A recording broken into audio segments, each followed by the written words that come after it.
Uşaqlar, indi preposition mövzusunda geri qalan testlərin izahına baxacağıq.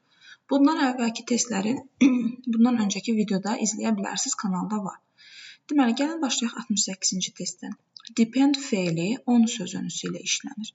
Ya D olacaq, ya S olacaq.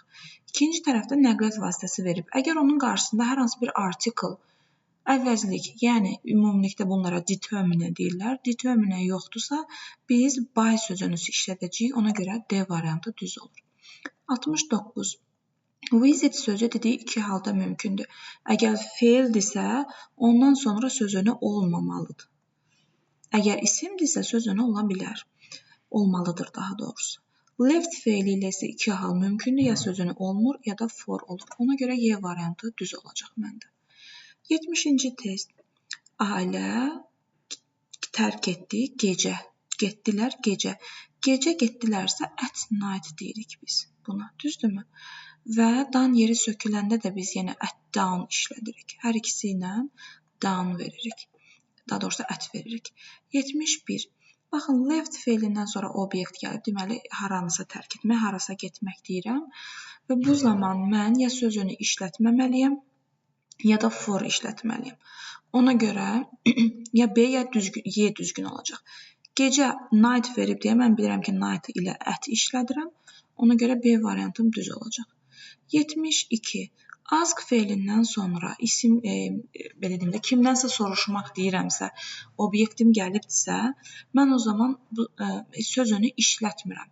Ask someone birbaşa belə işlənir. Şeyla özünü tək hiss edirdi, dostsuz, without her friend. Deməli, əgər between vermək istəsəm uşaqlar, bu zaman burada iki isim, iki əşya olmalıdır. Between iki isim, iki əşya arasında deməkdir. Bu cümlədə mənə uyğun gəlmir, fikrimi tamamlamır. 73.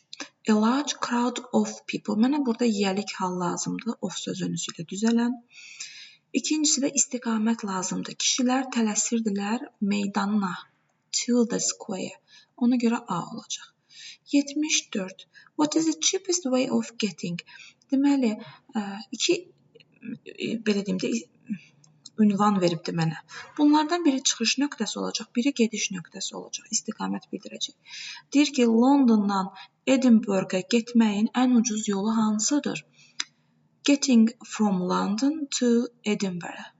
C bəndi düzgün olacaq. 75-74-ün eynisidir. Aeroportdan şəhərə getməyin ən sürətli yolu, gedən ən sürətli nəqliyyat hansıdır deyirəmsə, from the airport to the city olacaqdır. 76. Nədəsə imtahan vermək, imtahanı keçmək deyəndə in işlədirik.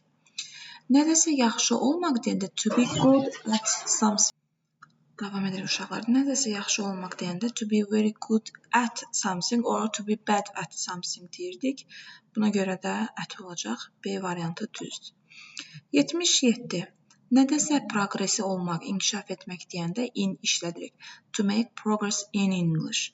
Proud isə həmişə of ilə işlənir. Proud of somebody or something. 78. Nədəsə yaxşı olmaq ətdir. Nəyinsə üzərində çalışmaq yenə ətdir. Burada on da ola bilər, ət də ola bilər ikincisində. Sadəcə məndə hər ikisinə uyğun gələn variant olaraq A variantı seçirəm. 79. Absent ilə həmişə from işlənir. Ona görə mənim düzgün cavabım A olacaq. It's unwise of you. Yəni, unwise of you demək, sənin belə müdrik olmayan hərəkətindir də, yəni sənin müdrik olmayan variantındır. Hərfi mənada belə çıxır.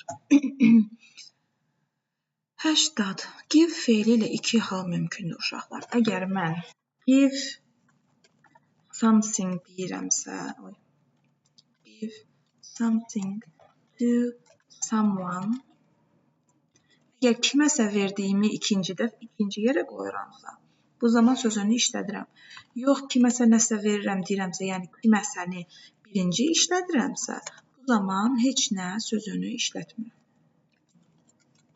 Yəni, give something to someone, give someone something. İndi baxaq.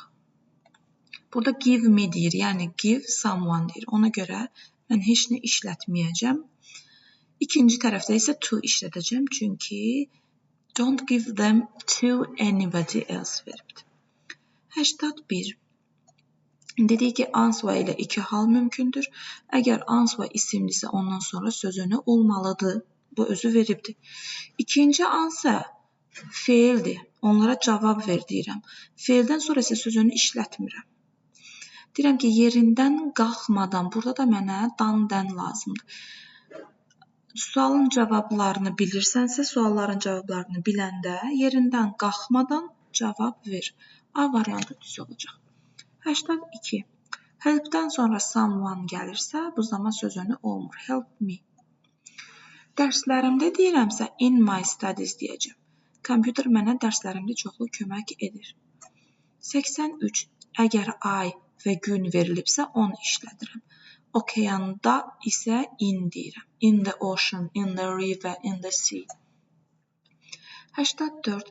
Kənddə yaşamaq deyəndə in işlədirik. Onlar kənddə yaşayırlar. Gözəl bir gölün yanında. Mənim fikrimi tamamlayan niyə sözünüz olacaqdır.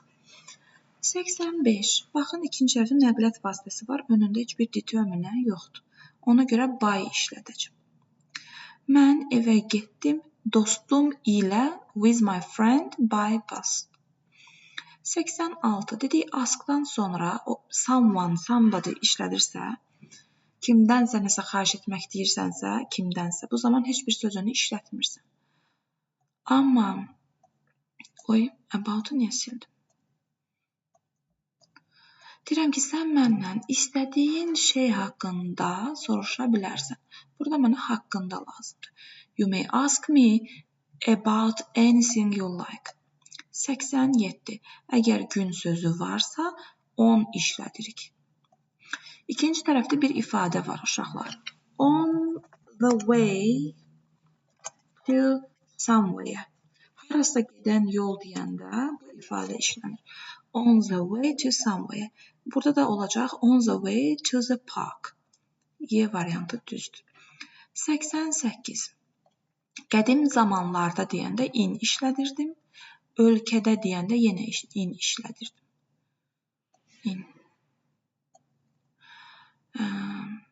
Deməli, şlyapanı papağa çıxarmaq Azərbaycanda qədim vaxtlarda hörmət əlaməti idi. B variantı düz oldu.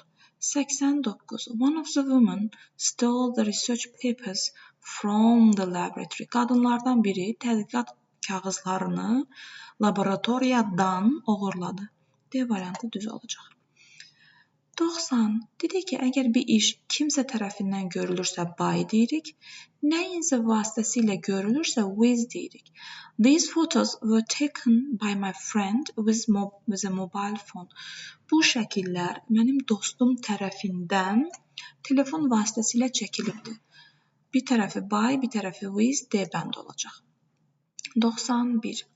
Great changes have taken place in our country. Ölkədə in işlədirik. Deməli, birinci tərəf in olmalıdır. Bu da olacaq C variantı.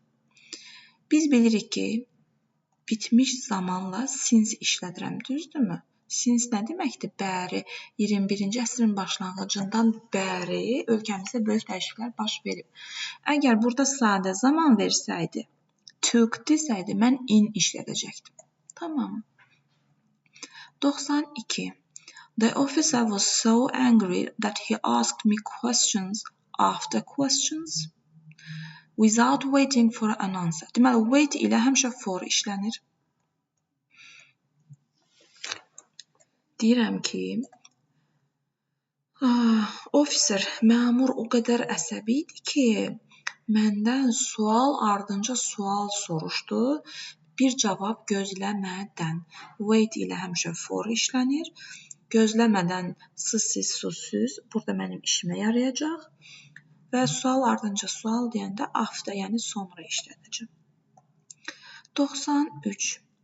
My son did the job alone without asking. Məndən kömək istəmədən, köməksiz etdi. Without asking me. Burada dedik ki, sözünü olmur. Amma nəsə istəmək deyəndə for help deyirik. Baxın. To ask somebody olur. Bu zaman sözünü işlətmirik. Nəsə soruşmaq, xahiş etmək deyəndə sözünü almır. Amma kömək istəmək, bu artıq sabit ifadədir. To ask for help deməkdir. Ona görə də nə olacaq? Burada without, burada heç nə, burada da for. D bəndi uyğundur. 94. Buckingham Palace, the main attraction of London. Mənə burada yelik hal lazımdır. Biz bilirik ki, cansızların yelik halı of ilə düzəlir. Birinci of olanlar elə bir dənə C variantıdır. Is one of the most popular places of tourists who visit in London mı? Bir dəqiqə uşaqlar. Deməli, burada yelik halı olmaya da bilər. Mənim sonraki variantlarım düzgün gəlmədi. Ona görə bunu siləcəm. Deməli, visit feilindən sonra biz dedik ki, heç bir sözünü işlənmir. Əgər visit feildirsə. Ona görə C variantı uyğun gələcək. Buckingham Palace, Londondakı, in London, şəhərdə deyirəmsə. Burada yelik də verə bilərdim. Şəhərdə, da deyə bilərəm. Şəhərdəki ən əsas attraksiyon turistlərin, yəni Londona səfər edən turistlərin ən məşhur yerlərindən biridir. Yelik halını burada veribdir. Burada da heç bir sözünü işlənmir. 95. Dedik ki, bir biznes səyahətinə getmək, ekskursiyaya getmək, kruzla səyahətə çıxmaq deyəndə on işlədirik. Düzdürmü? Last week iləsə heç nə işlətmirik. Last, next sözlərin qarşısına sözünü işlətmirik. Birinci tərəfi on, ikinci tərəfi də heç nə olmayan mənim C variantım uyğundur. My brother went away on a business trip to London last week. Mənim qardaşım keçən həftə Londona biznes səyahətinə getdi. 96. Left ilə iki hal mümkündür. Ya for olmalı, ya da heç nə olmamalıdır. Dedik ki, əgər zaman bildirən söz varsa, gələcək mənası ifadə edən indir. Burada mən in qoysam, bu gələcək bildirəcək, gələcək zaman bildirəcək. Onlar bir neçə günə qayıdacaqlar, bir neçə gün sonra qayıdacaqlar deyirəm burada. Deməli, başlanğıcında ya heç nə, ya for olan, sonunda in olan iki variantım var. İndi baxaq ikinci yerə. Dünən Smithlər Liverpoola getdilər bir həftəlik. Bu olacaqdı for. For a week. At daha işlənməyəcək burada. 97. Əgər gün varsa, on işlədirik. Nəqliyyat vasitəsinin önündə determine yoxdursa, by işlədirik. Birinci tərəfi on, ikinci tərəfi by olan B bəndi düzgündür.